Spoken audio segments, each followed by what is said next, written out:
E aí, pessoal, tudo bem com vocês? Bom, hoje o dia está bem nublado, o tempo está bem fechado, é um dia bem gostoso para um café quente, para uma pipoca e para assistir alguma coisa interessante. E cá estamos assistindo alguma coisa interessante. Eu deveria estar dando aula para a Andrea, ela está doente e não pode fazer a aula. Eu estou usando esse tempo para ver o que é isso aqui. Só que eu não consigo me conter. A minha vontade de falar sobre o que eu escuto, eu tô com tanta coisa engasgada que a minha vontade de falar sobre o que eu escuto é maior do que saber tudo que ela já disse até agora. Então, o pessoal tá me procurando com coisas que eles já escutaram ela falar e eu não cheguei nessa parte, e eu vou demorar o tempo que for preciso, mas eu vou esmiuçar o depoimento dessa mulher, porque por questão de ranço. Então, assim, se você não gosta de ver uma pessoa falando com ranço da outra, então é melhor que você não assista nenhum dos vídeos dessa série que eu vou fazer só sobre essa mulher. E se quiser, me processa. Tudo o que eu vou falar aqui está contido somente na introdução dela. Todo depoente que é convidado, quer dizer, o intimado, né? Todo depoente tem a oportunidade de abrir o seu depoimento com uma apresentação. Então você vê o Taek, o cara do Instituto Butantan, o cara da Anvisa, todas são assim apresentações muito bonitas. E por outro lado, você tem umas apresentações muito patéticas. E assim, o que eu quero é que você convide a sua tia, a sua avó, que acreditaram na cloroquina, que acreditaram nessa mulher, e que convide ela a assistir a introdução da Nise, e que depois de assistir a introdução da Nise, você venha aqui para o meu vídeo, porque eu acho que eu tenho algumas considerações importantes a fazer. Então, somente em relação à introdução dela, eu separei isso daqui. E a gente vai fazer uma análise do discurso. Então entenda isso daqui também como um curso gratuito de análise de discurso, e a gente vai ver quais foram os elementos que compuseram a construção desse discurso e o que é que eles querem, que resultado eles querem atingir com isso. Porque quando você vai escrever um romance, você pensa nas cenas não somente para que elas sejam maravilhosas, mas você escolhe as palavras que causarão um efeito no leitor que você quer causar, para que ele não largue o livro, para que ele continue lendo o livro, para que ele queira comprar outro livro seu. Quando você escreve uma carta para o seu cliente, você escreve não apenas a respeito do que seu produto é, mas no desejo que você quer despertar no comprador.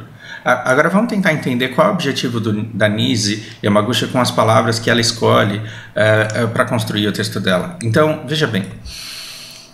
Eu quero agradecer aqui a esse país que tanto me acolheu os meus pais, porque eu nasci aqui. Então veja, aqui, você acha que a Nise ela usa isso daqui de forma inocente? Não tem nada de inocente. Porque assim, eu cresci no meio de uma comunidade japonesa, depois eu fui tirado dessa comunidade japonesa de Taboão da Serra, e eu fui levado para o ABC Paulista. E eu cresci no ABC Paulista, onde não haviam tantos japoneses assim. E embora eu morasse num bairro relativamente de classe média, eu cresci muito sendo levado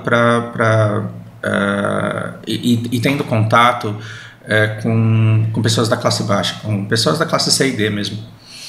E é engraçado como a perspectiva dessas pessoas na década de 80, eu estou falando de década de 80 aqui, ainda temos resquícios disso, mas se hoje a gente ainda tem, na década de 80 era muito pior. As pessoas olhavam os japoneses com um viés completamente torto. Olha, os japoneses eles são todos esforçados, eles vêm de fora do país, vêm aqui, e quando você vai ver, o cara começa a plantar tomate, vender tomate, depois ele é dono de uma fazenda. O japonês é inteligente, o japonês é trabalhador, o japonês é isso, o japonês é aquilo. E, sobretudo, existe essa coisa de que japonês é honesto. O japonês é honesto. A diferença do estereótipo que você tem do japonês honesto e de mim e da Nise é que a gente não é japonês, a gente nasceu aqui. Os meus pais também são japoneses e eu falo aqui porque eu tenho experiência própria de que ser japonês no Brasil é um fator positivo. Eu sofro o preconceito que o negro sofre ao contrário. O negro, ele começa debufado. Quando ele vai na porta giratória e a porta para, o guarda olha para ele com cara inquisitiva. inquisidora. Sabe o que é isso? Por que a porta te travou? Deixa eu ver o que você tem aí na cintura. Quando eu sou parado numa porta giratória do banco, o guarda olha para mim com um olhar de desculpas. Porque foi que essa porta burra parou esse cidadão honesto.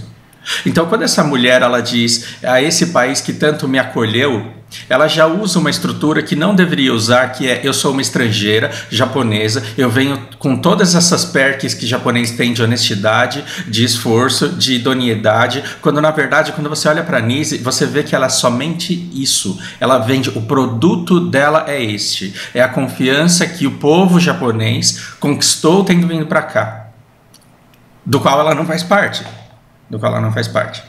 Então, notem bastante o tom dela quando ela fala de maneira completamente ensaiada, tentando ao máximo ser casual, né? Foi uma coisa que me ocorreu aqui, foi sem querer que eu falei. Obrigado a esse país que tanto me acolheu, porque quer dizer, meus pais, porque eu nasci aqui, mas praticamente o meu sangue todo é japonês. Grande merda o seu sangue, Nise.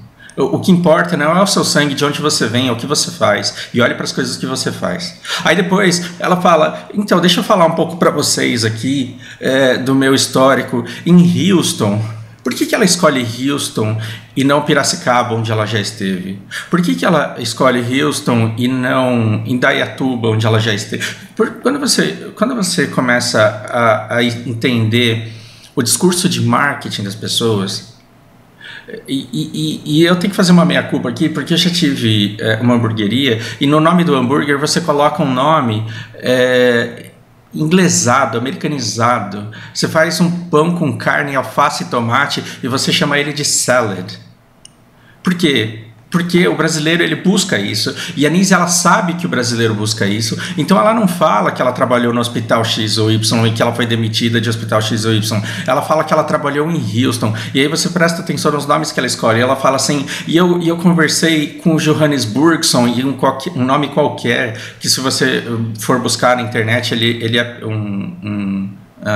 antroposófico, e o Chiquetouzelson, e quando eu fui fazer o meu PENSDOC lá em bioterraplanismo, resumindo o que ela fala, é isso. Ela tenta usar palavras muito técnicas para uma coisa completamente vazia. E depois ela fala uma coisa bastante interessante, e eu quero que vocês reflitam comigo em relação a isso. Ela fala assim: eu sou uma pessoa tão da ciência e de coração tão bom, que na década de 90 eu dei soro para aidético. Eu fui lá e dei o soro para aidético. Por quê?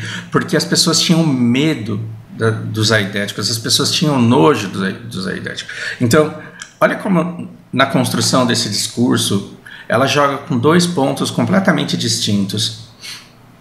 Primeiro ela fala assim que ela deu soro para aidético.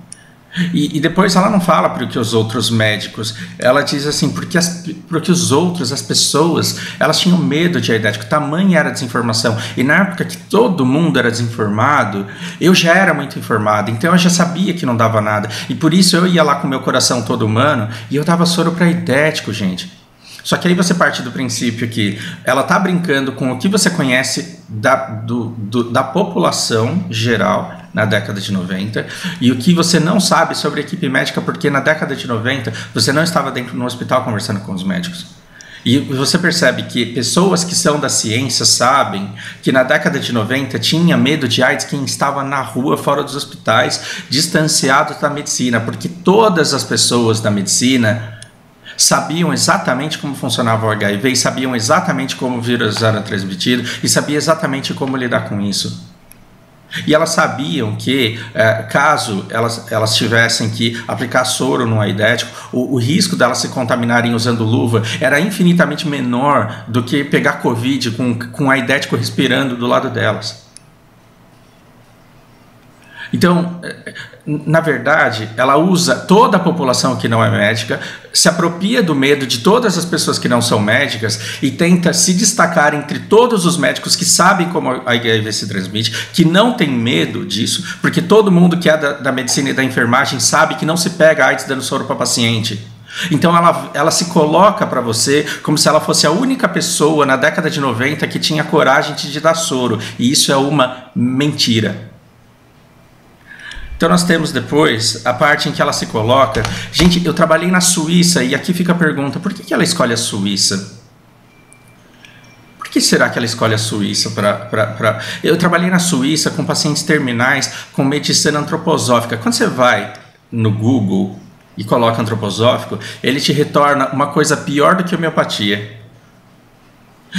Então, isso daqui, se você desenterrar quem é a Nise numa entrevista antiga dela com a Marília Gabriela, na época ela já estava fazendo sucesso e a Marília Gabriela arranca dela que um dos diferenciais do tratamento dela é que é um tratamento humano. Ela trabalha com pacientes terminais de câncer e o que ela faz de especial? Ela escuta o paciente, gente. Escutem ela falando para Marília Gabriela, eu escuto o paciente, eu conheço o paciente em todas as instâncias, em todas as camadas da vida da pessoa. Eu estudo o histórico da pessoa, que é muito importante. O que é isso? É venda de apoio emocional usando um jaleco e um estetoscópio no pescoço. Porque se o cara que tem câncer, ele quiser apoio psicológico, ele tem que buscar um psicólogo. Se o cara quer buscar amor, ele tem que buscar na família. E se ele não encontra em nada disso, ele tem que encontrar numa pessoa de confiança dela que ofereça apoio humano gratuito. Porque o médico, ele está lá para cuidar do corpo. E quando você recorta somente os pacientes terminais com câncer, que é o público-alvo da Nise, quando você vai lidar somente com pacientes terminais de câncer, são pacientes que escutaram da medicina que não há nada que a medicina possa fazer por eles. E é muito duro escutar isso quando você está com câncer terminal. É muito duro você querer se agarrar à vida. É muito duro você querer se agarrar à vida e conversar com inúmeros médicos e todos eles dizerem para você, você tem um câncer que a gente não consegue tirar de você. E a gente não consegue mais impedir essas metástases. Então, sinto muito. É muito difícil você acreditar, é muito difícil você aceitar isso. E nessa hora, com essa fragilidade emocional, você procura pessoas que digam para você que está tudo bem, que está tudo certo, que eu tenho cura. Eu só preciso saber como foi a sua infância. Me fala as coisas que você passou, quais foram as dificuldades, quais foram as maiores frustrações que você teve na vida, porque eu vou curar essa merda. Você é uma charlatã.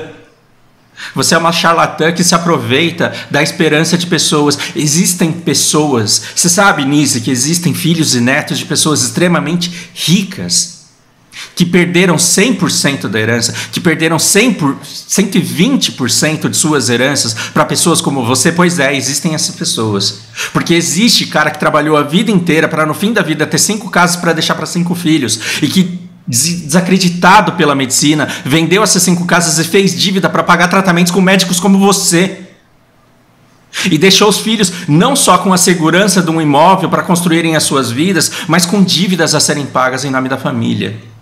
Você deixou família sem crédito, Nise. Profissionais como você deixam família sem crédito. E crianças e adolescentes com futuro arruinado. Porque você brinca com a esperança das pessoas. Aí depois ela vem e diz, eu conheci o doutor Trustfulson, e conheci o doutor Reliableson, e conheci também o especialista Confiávelson. A gente está cagando para as pessoas importantes de nome inglês que você conheceu. Você tem que mostrar conteúdo no seu trabalho e você não tem. Você se apresenta como uma pesquisadora de 15 anos. Você disse isso na sua apresentação, Nise. Você se apresenta como uma pesquisadora de 15 anos e sabe o que você fez? Você ajudou a escrever um abstract. Você ajudou a escrever um abstract, que é um resumo de um trabalho. É isso que você tem publicado em nome da ciência. É essa a sua contribuição. É um resumo de um trabalho. E o negócio vai longe. Ele fala, o Mandetta sabia no começo da pandemia que a cloroquina tinha que ser usada para paciente moderado e grave. Eu já sabia que era para ser usada em precoce. Ou seja, o Mandetta estava errado, porque na época, março, abril, maio, as pessoas, os médicos, eles estavam tendo bons resultados com cloroquina. Eles encomendaram estudos e quiseram estudar e quiseram saber isso realmente. E na época, o grupo da Mandetta, ele estava falando, a gente está testando aí em moderados e graves para ver no que dá. E aí você diz que você já sabia que o tratamento tinha que ser precoce e que depois veio a ciência a elucidar que o tratamento não é bom para moderados e graves. Então aqui você conversa com 2 públicos, Nise. Aqui primeiro, você tenta se colocar acima do Mandetta, só que o Mandetta não é o Mandetta, não é Nise de um lado e Mandetta do outro com aquilo que eles acham. É o Mandetta suportado por tudo que a ciência sabia naquela época. É o Taiki suportado por tudo que a ciência sabia naquela época. E você dizendo que sabe mais do que todo mundo. Você, na pessoa física, dizendo que você sabia mais do que todo mundo. E que todos os estudos sérios que estavam sendo feitos eram inválidos. E que quem sabia, na verdade, era o Reliableson que estava escrevendo a favor do remédio. Essa é você. Aí você diz assim, daí, agora, a ciência já sabe que é errado tratar pacientes moderados e graves. O que você deveria ter dito já faz tempo, desde junho do ano passado, a ciência já sabe que essa merda não funciona. Só que aí você brinca ainda com uma população que ainda tem fé nessa merda. E você fala, eu já sabia que na verdade esse remédio ele só funcionava para pacientes em fase precoce. Ou seja, você vem negar uma coisa nesse depoimento que eu tenho certeza que você vai negar, mas na sua introdução você defende essa merda, que conste aqui no seu discurso. Depois você tenta se eximir. Eu participei de um evento em que o Bolsonaro estava, jamais... Quer dizer, você fala isso de forma sutil. Eu participei, inclusive, de um evento com muitas pessoas onde estava o presidente Bolsonaro. Eu jamais estive com ele em particular. Por que você precisa tanto dessa fala? Tá se borrando nas calças, né? Pois é. Participei de uma reunião de 3 horas e aqui ela tem um derrame. Encontrem, porque assim, como eu estou assistindo e o negócio ainda está rolando, não tem marcação de tempo aqui, mas depois procurem o ponto em que ela tem um derrame cerebral, assim, no meio da fala. Ela fala, eu participei de uma reunião de 3 horas com um grupo de especialistas e veja, com esse grupo de especialistas de alta patente que eu debati, nós defendemos o direito da decisão do médico e a autonomia do paciente. Que porra de ciência é essa que você faz? Você precisa de uma reunião de elite de 3 horas para dizer que é o médico que precisa decidir? Isso daqui é uma reunião de engenheiro dizendo que é o pedreiro que tem que decidir o que ele tem que fazer na porra da obra, Nise. Aí você fala, nossa, você está desrespeitando os médicos. Pergunta lá para o Taiki. Desenterrem a fala do Taiki quando ele diz, você acha que o médico ele deve ter autonomia para fazer o que ele quiser, dar o tratamento que ele quiser? E o Taiki ele dá uma aula lá, porque ele fala, olha, quando você dá poder, pleno poder ao médico para que ele decida o que ele tem que fazer no tratamento, você parte do pressuposto que 100% dos médicos detêm, naquele momento da história, o conhecimento necessário. Deixar a cargo do médico, eu anotei isso aqui agora que eu lembrei. Deixar a cargo do médico é acreditar que 100% deles dominam o conhecimento de ponta da atualidade. Depois eu vou trazer o depoimento do Taiki aqui, comentários sobre eles. Quando pergunto para ele se você acha que deveria deixar isso na mão do médico, ele diz, se você deixa a cargo do médico, então você acredita que 100% dos médicos dominam o conhecimento de ponta da atualidade. E isso nem sempre é verdade. Então você tem sim que orientar. E determinadas coisas, determinadas novas doenças, isso já são palavras minhas. Uma doença nova, você não pode esperar que 100% dos médicos se atualizem com a tecnologia de ponta por conta própria a cada momento. Então, o Conselho Federal de Medicina, ele existe para isso. O Taiki, a única coisa que ele precisa é de alguém que diga o que ele diz, a essência daquilo que ele diz, de um jeito que a população possa escutar. E, basicamente, o que ele diz foi, é para isso que existe o Conselho Federal de Medicina nessa merda, caralho. Se ele falasse desse jeito, o povo ia adorar o cara, porque ele é extremamente inteligente. Extremamente inteligente. Aí ela vem com esse negócio de que eu trouxe estudos positivos e negativos, ou seja, eu trouxe estudos que defendem e que atacam, e eu vim dizer que esse tipo de discussão vai acontecer sempre. Não. No campo político, sim, mas no campo científico, não. Não existe discordância dentro do meio científico. Existe o meio científico dizendo que essa porra não funciona, e existem o reliable som, o confiável som aqui, o trustful som, falando que funciona. Um cara que um dia ganhou o Nobel de alguma coisa, porque virou Biafra no fim da carreira, porque virou aquela Suzane Alves lá, Suzane Alves, aquela atriz do Rei do Gado lá, aquela atriz que foi princesinha da Globo durante muito tempo. e que chegou no fim da vida sem dinheiro, que chegou no fim da vida sem recursos, isso não é demérito para ela, não. Isso daqui é um vídeo que já deveria existir no canal a respeito da dureza que é ser celebridade, que é ser rico um dia e depois não ser mais, que é ser reconhecido uma vez, que é ser o Walter lá, descobrir remédios e não ganhar nada por isso. E precisar levantar recursos e não conseguir. E gente que prostitui a própria imagem, que sacrifica o próprio legado da carreira para conseguir alguma coisa no fim da vida. Será que essa não é você? Será que essa não é você ganhando para defender isso? Para passar pano para a imagem do governo? Para dar um tom de científico para o comportamento genocida do governo? Enfim, aí depois ela diz, eu não participo de comissões técnicas, eu sou uma mera colaboradora eventual do Brasil e do mundo, porque eu já trabalhei no Chile, no México, na Áustria, no Canadá. O que você está querendo dizer com isso? O que você está querendo dizer com isso? Eu acabei recebendo prêmios internacionais. Parabéns pelo seu prêmio. Eu conheço pizzaria aí que tem 300 prêmios na parede, que ganhou de revista de análise de culinária, que o cara encomendou na gráfica. Agora, assim, do que vale um prêmio que você ganhou, sendo que na sua vida inteira você estudou 15 anos para escrever um abstract? Que prêmio internacional que você ganhou? Alopatia, homeopatia, a sua cura antroposófica, a sua capacidade de escutar um paciente com câncer terminal? Quantos seus pacientes te pagaram e quantos deles estão vivos e curados do câncer? Quantas pessoas curadas do câncer você tem para mostrar para o mercado, Nise, e falar que foi você que curou com seu tratamento? Eu estou aqui como perita técnica. E aqui ela tem um outro derrame. Está acabando já, eu prometo. Essa daqui é só a introdução dela. Como perita técnica é que eu estou aqui. Aí aqui ela tem outro derrame. Eu estou aqui para que a gente possa servir. Não é server, é servir.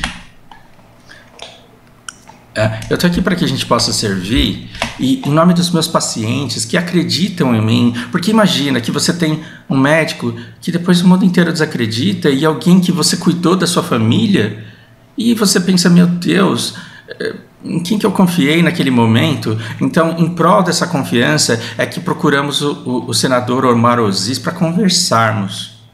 Porque eu quero até colocar os dados científicos antes da política, porque política leva isso daqui para outros rumos. Eu estou aqui como perita. Aí o senador interrompe e fala assim, olha, desculpa, ele fala de um jeito polido, é porque eu não tenho esse jeito polido, bonito, educado, formal de se dizer. Mas basicamente o que ele fala, perita técnica é o caralho, você está aqui como depoente, implícito, sua arrombada. Ele não falou isso, mas está implícito na fala dele. E depois ele pede desculpa e fala nada não. É só para não gerar mais ainda desinformação para o cidadão brasileiro. Dá vontade de dar um abraço no senador. Nise, você é uma pessoa que faz eu querer dar um abraço num senador. Olha que fim de carreira que você é. E eu acho isso daqui uma coisa muito interessante, né? Porque a fala do senador, ela mostra como você mente. Ela mostra como você é mentirosa. Além de todas as mentiras que você conta, você ainda veio e contou mais uma aqui. Porque você falou assim, é porque aí nós procuramos o senador Omar Aziz para conversarmos. Você foi intimada. Você foi intimada. É a mesma coisa de eu matar uma pessoa e eu ser preso. E eu falei assim, então, eu defendo a antroposofagia. E é por isso que eu procurei o delegado aqui para nós conversarmos. Vai tomar no seu cu, Nise. Desculpa pelos meus excessos.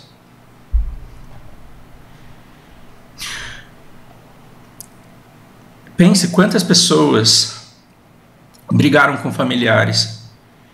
Pense quantas pessoas se expuseram a risco. Porque elas escutaram Bolsonaro, sim. Porque elas acreditaram na Jovem Pan, sim. Porque elas acreditaram no Terça Livre, sim. Mas quando elas precisaram de um médico para validar a fala absurda de todos eles, a quem eles recorreram? Dr. Wonk, que morreu e não está aí para pagar pelos pecados dele. E você? Tomara que você não morra. Porque você tem que ver as consequências dessa pandemia até o final. Para no final o Brasil virar para você e falar, nós temos dados. Nós temos um relatório de uma CPI que mostra que você é responsável de grande parte dessas mortes. Parabéns pela façanha.